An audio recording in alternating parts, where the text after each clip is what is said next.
Leeds and the entire county of Yorkshire was rocked last year when Azeem Rafiq spoke in the Houses of Parliament about the racist abuse he'd faced at Yorkshire Cricket Club. Then in January this year, the Digital Culture, Media and Sports Select Committee recommended that public funding should be withdrawn from the game if progress was not made on rooting racism out of the sport. Well, the government has officially accepted that recommendation as of this week, and the committee has been responding to that this morning too and welcoming the government's acceptance. Well, next week, the club has a deadline to vote on reforms to the club.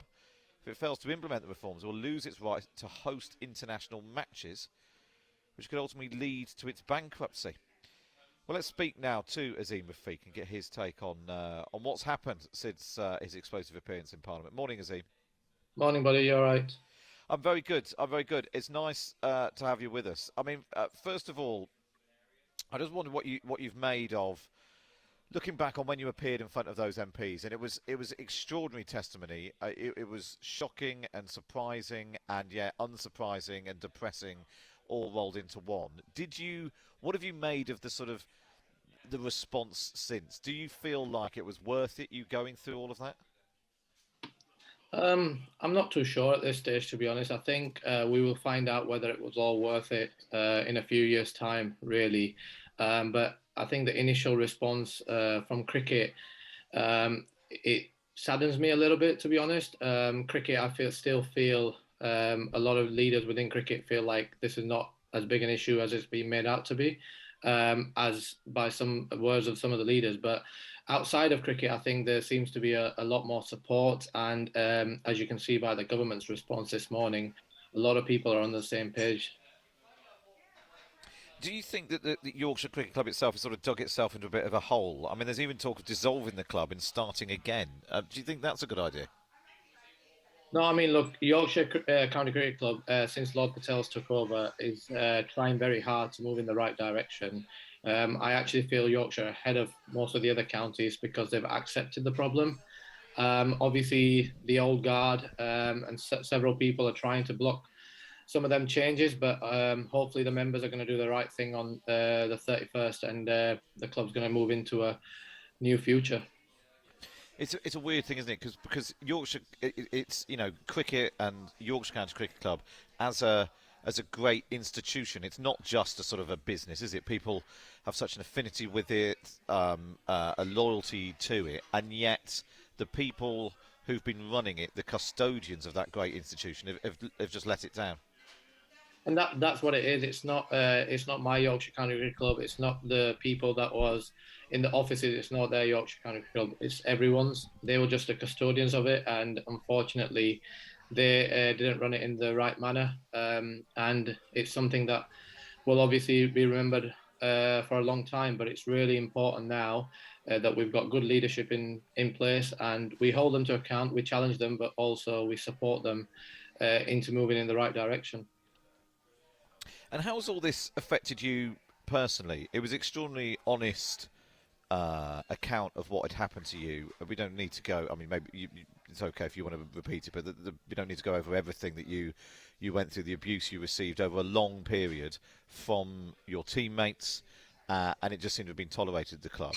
What's been the impact on you personally since you took the decision to speak out? It's been difficult. I think it'd be difficult for anyone to really understand what my daily life looks like. I find it incredibly challenging from a mental health point of view, but just looking over your shoulder, being fearful of your own physical safety. I guess I was always prepared for it to be difficult, but I didn't quite realize how difficult it would be. But I feel like I've been handed a responsibility, and a lot of people do get in touch with me with some sort of expectancy of help. So I want to make sure I can continue to fulfill that responsibility. I mean, it's extraordinary. So, what sort of threats are you talking about? I mean, it seems amazing that you speak out against racism in a major organisation like Yorkshire County Cricket Club, and what you're now receiving threats. If you had to go to the police and that sort of thing about those threats. Yeah, police are heavily involved. I've got some good support around me in terms of my security. And look, that's the sad part of it. I feel like, look, I never tried to say I was perfect, but I feel like I've put a mirror up to the game, on an issue that's been there for a very long time. And it's not just Azeem Rafiq's experience. There's a lot of people that have suffered for a very long time. So it's really sad that I'm having to go through this. But look, if there's one person that's going to be sacrificial for the cause, then I'm happy to be that. But I mean, what impact does that have on you? I mean, in terms of what can you do? I mean, elite sports players don't have the longest careers sometimes, but what can you do? How are you sort of making ends meet in terms of making money and that sort of thing? Yeah, look, I mean, we opened a business a couple of days before the story broke, and it's been really difficult. It's been challenging to stay on top of stuff like that, but it's not something that crosses my mind too much at this stage because, like I said, I feel like I've been handed a responsibility that if I stop now, the game will be very happy to go back to its old self, and that's not something that I'll be able to sleep with. Let's talk about Michael Vaughan. He was one of the most high-profile people who had made racist remarks towards you. He's a former England captain, fated across the game. He declined to even give evidence to the English Cricket Board, and he's now planning to return to the commentary box. He was briefly taken off air by the BBC. He's going back on air. It seems. What do you make of that? Do you support that decision? Look, I mean, I've tried to stay away from individuals throughout this whole case, and I want to try and focus on the cause. From my point of view, look, I've not had a proper apology, I don't feel, but I've not had that from many people involved because cricket as a whole doesn't actually feel like there's an issue. And it's not my decision, and it's not something I really want to get involved in. I want to try and focus my energy on trying to drive this change, which is clearly becoming increasingly difficult. But it strikes me, Azeem, as just extraordinary that you're talking about the threats that you're facing because you spoke out. Uncertainty about your business and how you're going to make a living. You're a young man.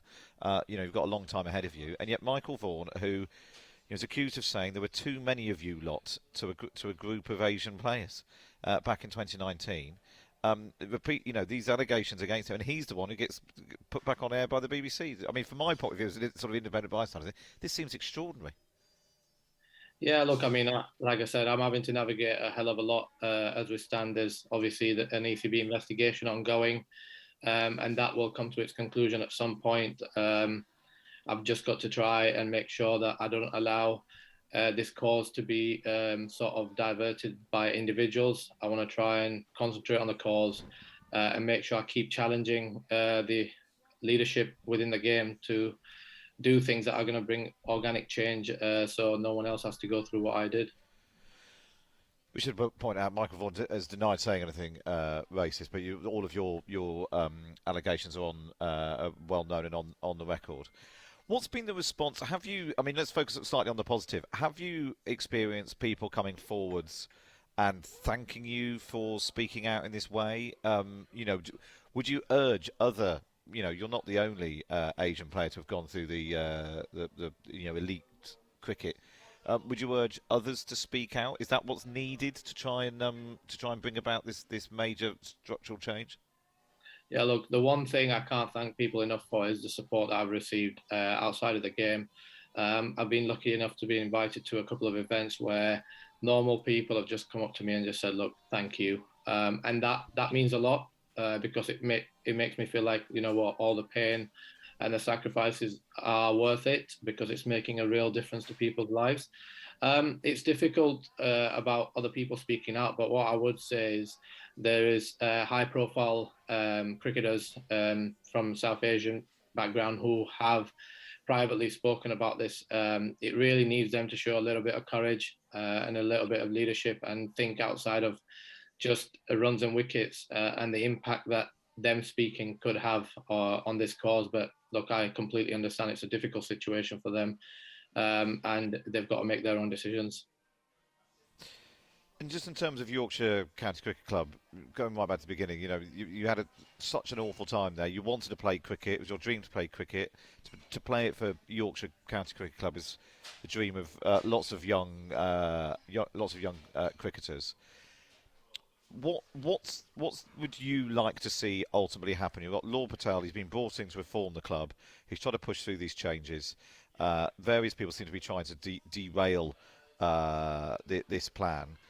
What do you think is the best? I mean, is there an outcome where actually the right thing to do is to see Yorkshire County Cricket Club go bust? Is that the because it can't host international games anymore? Is that a price worth paying to finally bring about this change?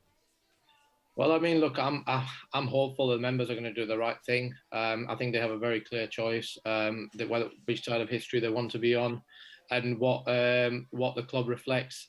Things. This is, like I said, there was a Human Rights Commission article where it said that things were unlawful that had happened. So I think it gets to a point where the members really need to see what's happened and not be distracted by the old guard. These are facts. These things happened. They happened for a very long time to a lot of people, and it's now their choice where they want the club to go. And I'm just hoping and praying that they do the right thing and help the club not only move direction themselves, but actually show everyone else what can be achieved with good leadership. And just while we've got you on, the fish and chip shop, how's it going? Yeah, it's challenging, mate. Look, obviously, it's challenging for everyone out there at the minute, and we're no different. So, but we work hard and try and get through. Well, we wish you all the best, Azeem. I think lots of people listening to this will be incredibly moved by the evidence that you gave last year. And it just takes. Do you ever regret at all speaking out? Is there a part of you that just thinks, actually, like some of those other people we were talking about, just speaking privately? Maybe if you kept yourself to yourself, maybe you be, being a media personality like Michael Vaughan now. If you hadn't rocked the boat, do you ever regret speaking out? Not at all. Not at all. It's never been about me. And you know what? If I don't do anything for the rest of my life, I'm confident enough and back myself that I'll be able to put food on the table, and that's all that matters. But there's no way I could have not spoken about some of the times that nearly took me close to taking my own life. And I know full well there's a lot of people that are still suffering in the same way. And no, I don't regret it one bit. Azeem, it's really good to speak to you. Thank you so much for joining us on Times Radio. Best of luck with it, or best of luck with the fish and chip shop. Thank you. I hope that does all right, and the police sort out these idiots who've been sending you threats as well. That's Azeem Rafiq there, the former Yorkshire cricketer, joining us here on Times Radio. Matt Jolly coming to you live from Leeds this morning.